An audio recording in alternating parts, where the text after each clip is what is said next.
Continuano le proteste per la risoluzione del problema delle strade non completate dalla CMC di Ravenna per via del suo stato di insolvenza. Anche oggi a Caltanissetta si è svolta una manifestazione.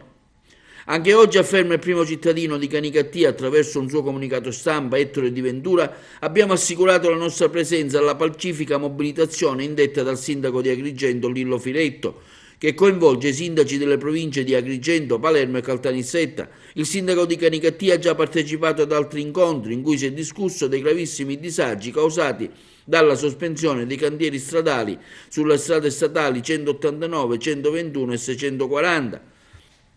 Intanto ieri in un suo comunicato stampa l'assessore Marco Falcone afferma: accogliamo positivamente l'esito dell'incontro fra la D di ANAS Massimo Simonini e i vertici di CMC, che si è concluso con l'impegno da parte dell'azienda Ravennate a riavviare i cantieri dell'Agrigento Caltanissetta e della Palermo Agrigento entro fine febbraio e da parte dell'ANAS a rendere le spettanze dovute.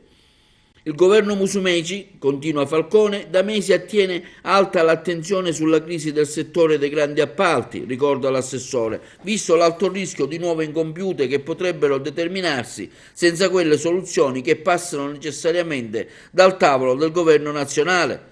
Confidiamo, continua l'assessore, nella rinnovata intesa tra le due parti, ma resteremo vigili senza fare sconti a nessuno, augurandoci, aggiunge Falcone, di poter trovare cantieri finalmente rinati e le maestranze all'opera, quando a fine mese compiremo una nuova ricognizione nei cantieri della strada statale 640 e della Palermo Agrigento. Era stata appunto un'ispezione stabilita dall'assessore Falcone sulla Caltanissetta Agrigento a svelare lo stato di inattività del cantiere CMC e l'assenza di progressi nell'opera malgrado le rassicurazioni sulla società.